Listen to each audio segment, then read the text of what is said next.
in Ewigkeit. Amen.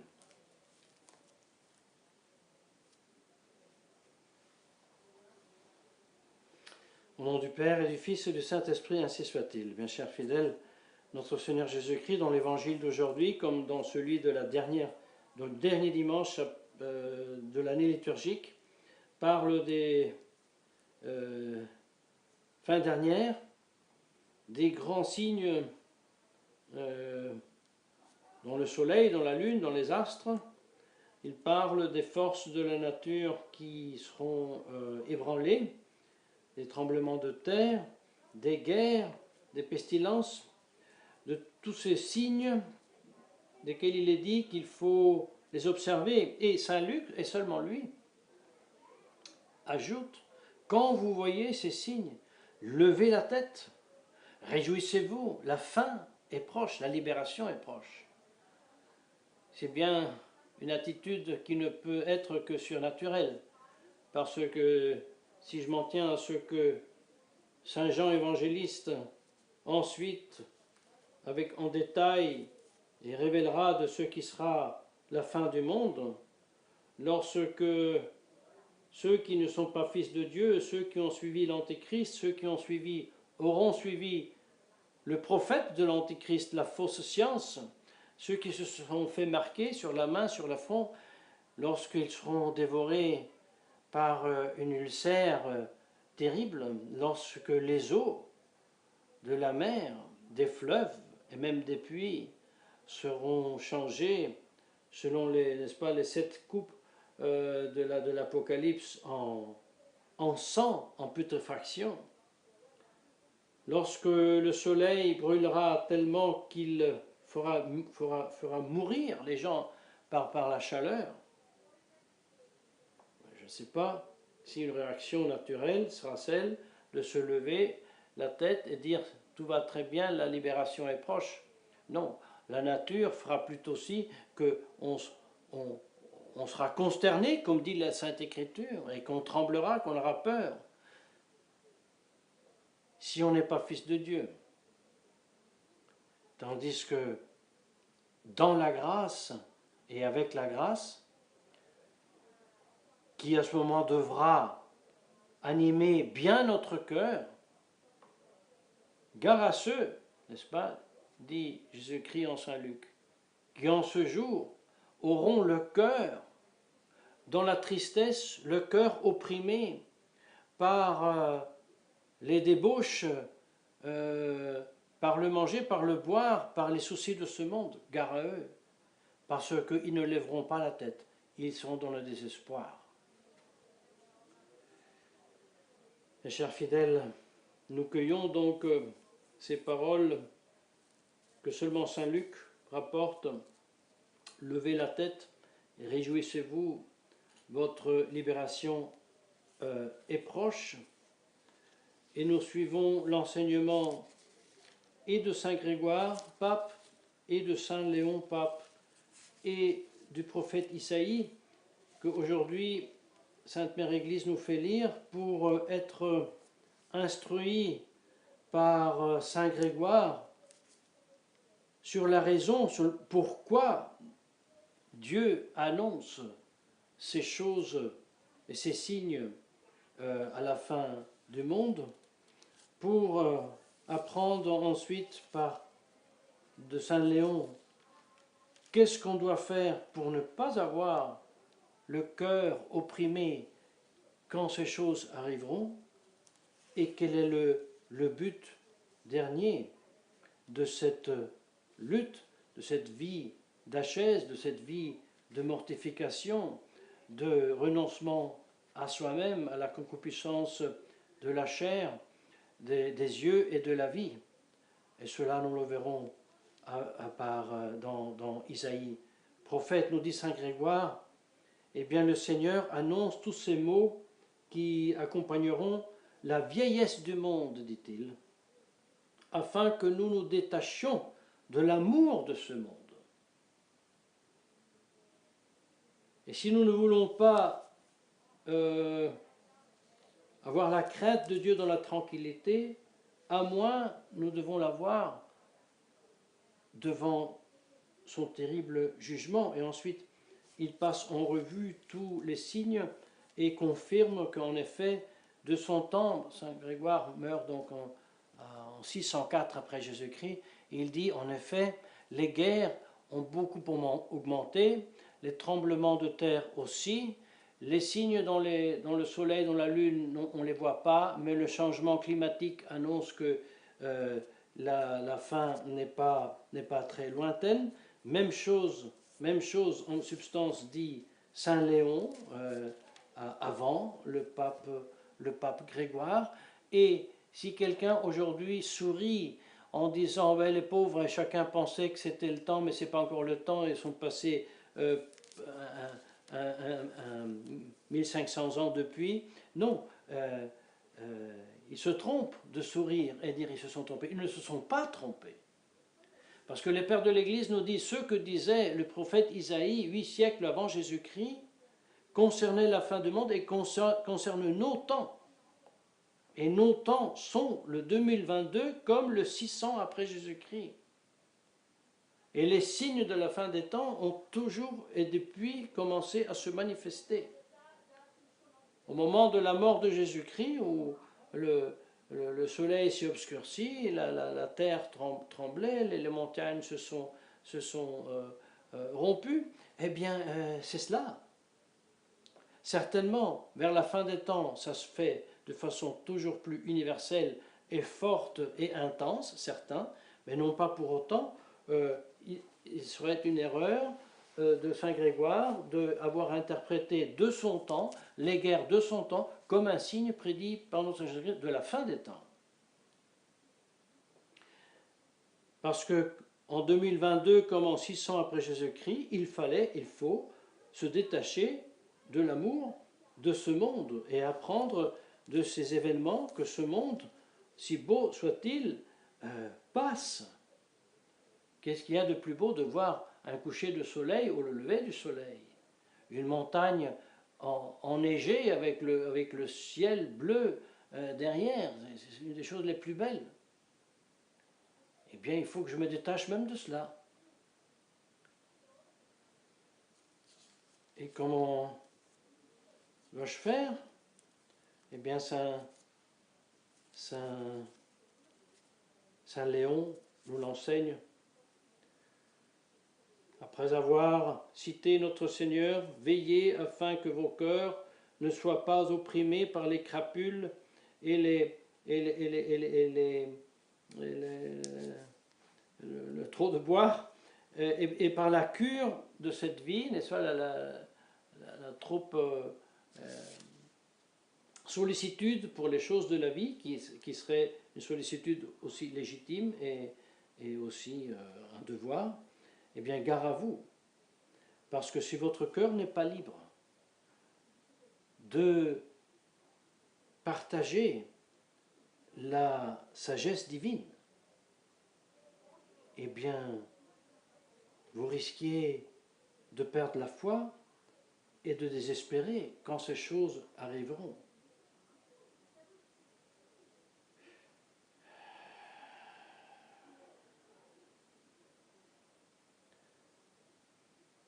Il dit,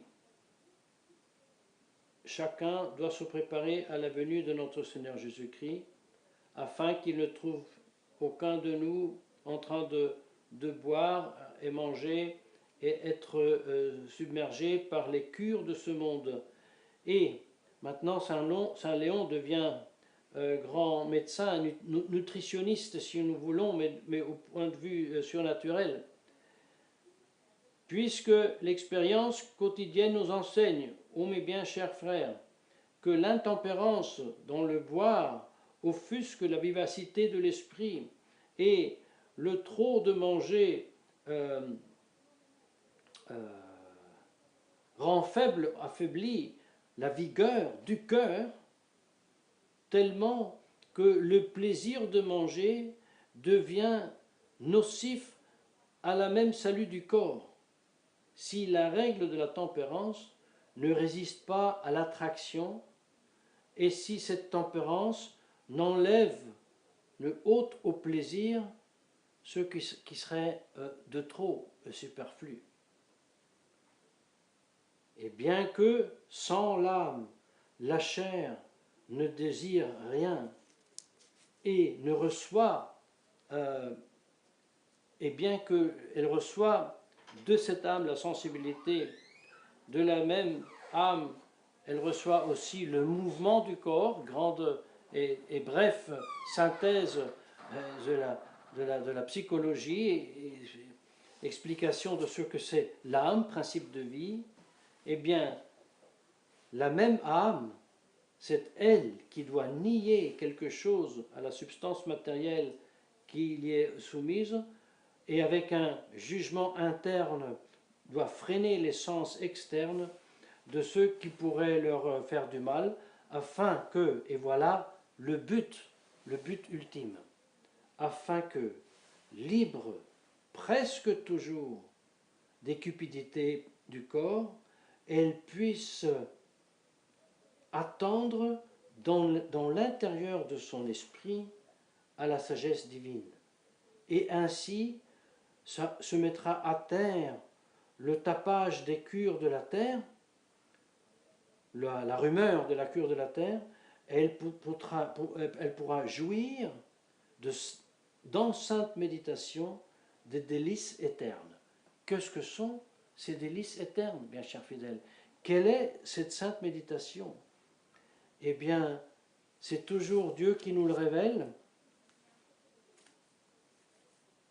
en Isaïe prophète, qui recourt aux exemples pris de la nature, auxquels recourt aussi notre Seigneur Jésus-Christ. Même, Jésus-Christ descend encore, il ne fait pas la comparaison de l'amour du Père vers le Fils, mais même de la poule pour ses poulets, comme une poule rassemble ses poulets. Moi, je désirais Jérusalem, et il pleure. Et ainsi, Dieu le Père révèle ses larmes à travers le prophète Isaïe. Ainsi parle le Seigneur. J'ai nourri des fils et je les ai exaltés, mais eux m'ont méprisé. Le bœuf connaît son paron,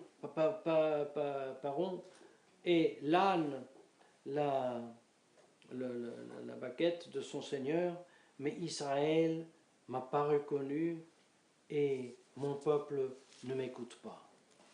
Et c'est la raison pour laquelle Dieu punit son peuple à l'époque avec la déportation en Babylone, comme encore avant en Égypte et comme après encore, et jusqu'à la destruction de Jérusalem en 70 après Jésus-Christ. Et rappelons, la Sainte Écriture nous le dit, les pères de l'Église nous disent, ça vaut pour nous aussi les mêmes textes, les mêmes réalités.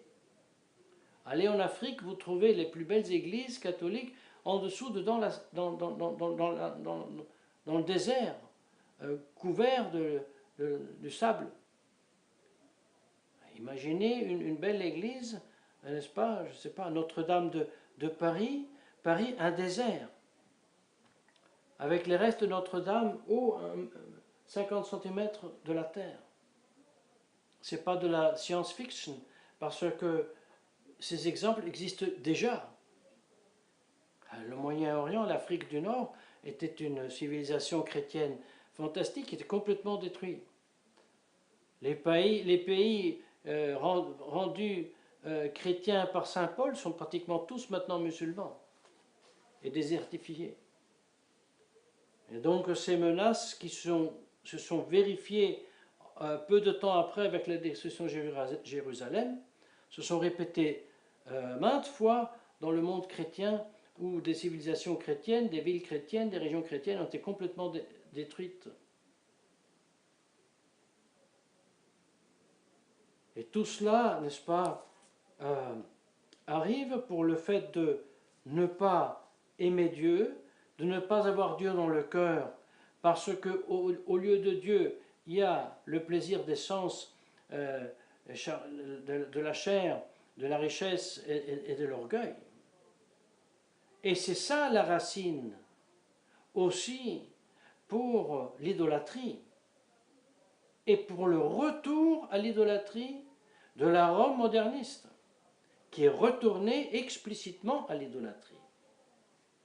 Et non seulement elle est retournée à l'idolâtrie par erreur comme les peuples de l'Antiquité qui ont perdu la révélation première et ont commencé à adorer les astres et la lune et le cocodrile ou quelque idole que ce soit. Non, l'idolâtrie actuelle de la Rome moderniste est une idolâtrie dictée et imposée par le prophète de l'Antéchrist, que les pères de l'Église disent être outre qu'une personne, et on ne sait pas encore qui c'est, mais c'est la fausse science.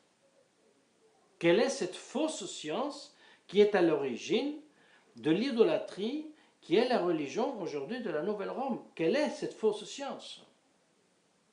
Cette fausse science est la science ou pseudo-science qui nie la connaissance de la réalité extérieure à nous et qui affirme qu'il existe seulement notre pensée, notre vouloir, en tant que pensée et en tant que vouloir, sans aucun rapport à ce que je pense en dehors de moi et ce que je veux en dehors de moi. Vous direz, c'est de la théorie, non? Je vous donne le résultat pratique.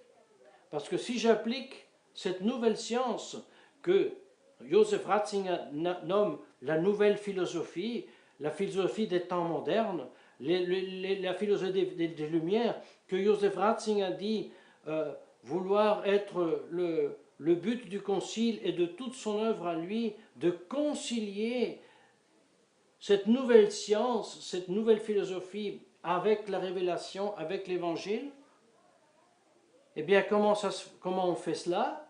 Eh bien, dit-il, il faut repenser tout. Il faut repenser Dieu, repenser la révélation, repenser Jésus-Christ, repenser l'Église, repenser le contenu de l'Évangile, repenser, je disais, l'Église, les sacrements, la révélation.